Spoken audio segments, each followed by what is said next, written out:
Have you ever prayed and prayed for something? For a seemingly impossible situation to be solved? For someone you love to be healed or set free from some problem? And it just felt like God wasn't listening to you? I've been there too. In today's episode, we're going to talk about what to do when heaven feels silent.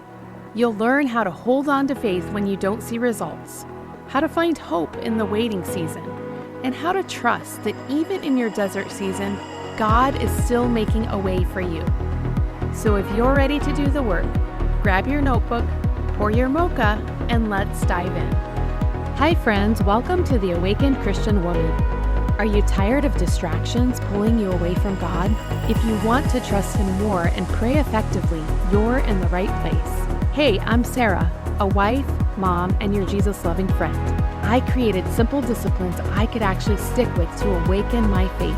So if you're ready for practical takeaways you can use right away, jump out of bed, turn off that alarm clock, and make yourself a strong latte. It's time to let the sun shine in your life. Hey Christian women, do you want to come hang out with a group of women who are praying and seeking to trust God just like you? Inside the free Christian Women Trusting God Facebook group, you'll get encouragement to strengthen your prayer life and scripture-based tools to fuel your spiritual growth. Join now at bit.ly/SheTrustsGod, all one word, bit.ly/SheTrustsGod. To share how this episode inspired or encouraged you, leave a review on Apple Podcasts. Also, if you're enjoying this podcast, click the follow button wherever you listen so that you don't miss a single episode. Hi friends, it's definitely cold outside. It is sweater weather and I have my coffee warmed up nice and hot because today I'm sharing a turning point that I had in my prayer journey some time ago. You see, I had prayed for a long time in many ways with many words for someone I loved to be freed of or healed from a health issue. He had pursued the possible remedies for the health issue, but nothing seemed to solve the problem. And it just kept persisting to affect his daily activities, his work, and everything else in his life. And watching him suffer with no real solutions was really sad. My prayers for this were largely unanswered. I didn't know why, and I didn't understand why God hadn't taken this burden of prayer off of my heart, or why He hadn't removed the thorn for my loved one, or why He hadn't released His power to solve the problem. But I came to accept it. It took me a long time actually to come to that point of accepting it. But I remember one day writing down in my prayer journal what I was thinking. I wrote, God's ways aren't my ways. And if He's leaving this in my life, then clearly He wants it there for some purpose that I can't understand or see right now.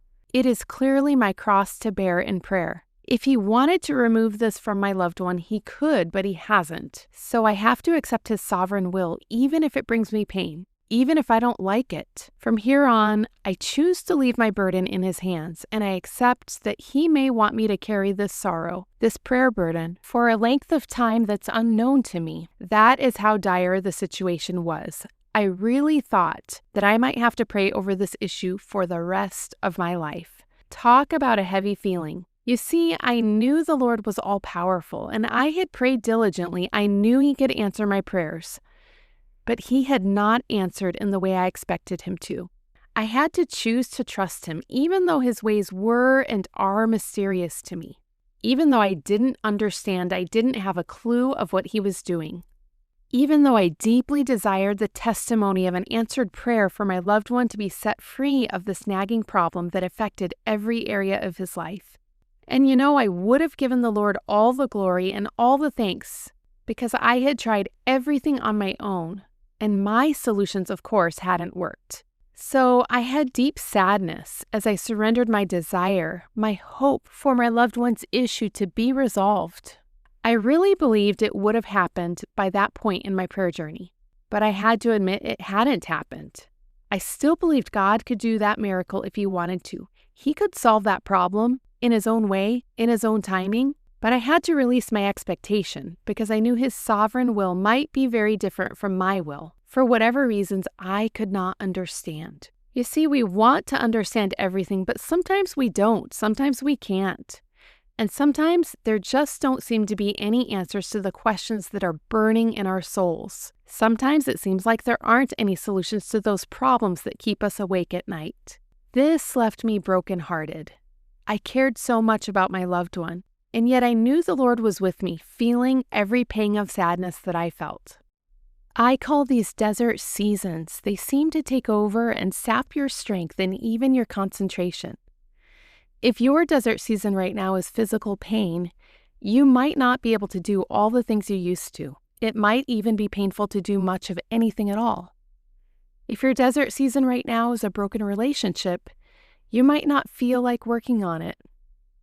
When we find ourselves in these moments of brokenheartedness or some kind of despair, we have to remember we're in the middle of our story. We want to know the end of our life story. We want to know how everything is going to turn out, and that's only natural. But living right here in the middle, through the hard experiences, through the unknowns, is where life happens. We must be present here in the middle of our story, because there are things that God wants us to learn from this experience and through this experience.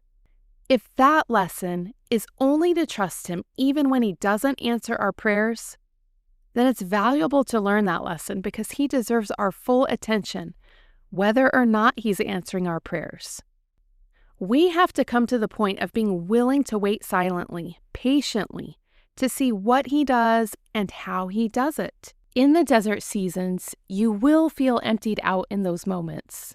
You will feel depleted. You will feel weak during these parts of your prayer journey, and that's okay. In those moments, you have to choose to believe that He is with you, and you have to choose to believe that over your own feelings. Isaiah 43, verse 19 brought me great comfort during this time. It says, "For I am about to do something new. See, I have already begun. Do you not see it? I will make a pathway through the wilderness. I will create rivers in the dry wasteland." This verse is a promise from God that He will provide a way through our difficulties. He may not take us out of our difficulties, and that's okay. He will make a path, though, where there seems to be none. Sometimes God doesn't immediately take us out of the desert that we're going through. He makes a way through it, and He provides for us while we're there. And in this, He is still gracious. The Israelites didn't want to spend 40 years in the desert. They wanted to get to the promised land right away. And the journey actually didn't have to be as long as it was. Did you know the journey from Egypt to the promised land should have taken the Israelites around 11 days to maybe a few months, based on the distance of about 200 miles? However, it actually took the people 40 years because of their lack of faith and their disobedience, which caused them to wander in the desert all that time. The Lord still was gracious to them during that time. He provided food for them. He kept their clothes from wearing out, and He gave them His word and His commandments. He gave them guidance and protection. Now, let me be clear that I'm not saying you're wandering around in a proverbial desert because of sin if your prayers have not been answered. But like the Israelites, we may find ourselves in situations sometimes that seem unbearably long or arduous. We might wonder where God is. We might ask why He isn't moving faster to give us what we think we need. We often want immediate answers to our prayers or quick fixes to our problems, and we give up when we don't get those quick answers. Sometimes these problems aren't even our problems, but rather the issues that we see our loved ones, our friends, or family struggling with. So today, ask the Lord to make a way for you in the desert, no matter how dry and bleak it looks. You can send your pleas to Jesus and speak to Him like a friend. Then rest in Him, because you may not be able to do much else. Rely on His strength when you feel like you have none of your own. Take one breath at a time, one step at a time. Ask Him for strength and hope and wisdom during the situation. Pray that He helps you to focus on Him, not on your problems or worries. Surrender them all to Him. Ask Him to give you joy instead of sorrow. Ask Him to lead you every day as you go through this proverbial desert. And pray for Him to open your eyes and your ears to hear His voice, to see what He's directing you to do. Ask Him to correct you if you're on the wrong course. In closing, I want to encourage you to look up and write down Isaiah 43, verse 19. It says, "For I am about to do something new. See, I have already begun. Do you not see it? I will make a pathway through the wilderness. I will create rivers in the dry wasteland." Write this verse down and break it into these 5 phrases. Phrase 1, for I am about to do something new. Phrase 2, see, I have already begun. Phrase 3, do you not see it? Phrase 4, I will make a pathway through the wilderness. Phrase 5, I will create rivers in the dry wasteland. Read those 5 phrases every day to make them easier to commit the verse to memory. Friend, if you're walking through a desert season right now, I understand. It is hard. Keep trusting that our Father is still working in you, even when you can't see it. His silence doesn't mean He's absent. It means He's shaping something beautiful in your heart through the waiting season. Trust Him. He will make a pathway through the wilderness. He will create rivers in the dry wasteland. God is doing something new in you, even here, even now. If you know someone who's praying through a hard season, who's really struggling, would you send this episode to her? You never know how much this message of hope and faith might mean to her during this difficult season. Hey, I hope today's episode inspired you. If so, would you click the follow button for the show and share it with someone who wants to learn more about trusting God? Also, please take 30 seconds to leave me a quick review of the show on Apple Podcasts. It means so much to me to know this podcast is encouraging you. Set your alarm to wake up to Jesus and your mocha, and meet me here every Tuesday for a new episode. See you soon.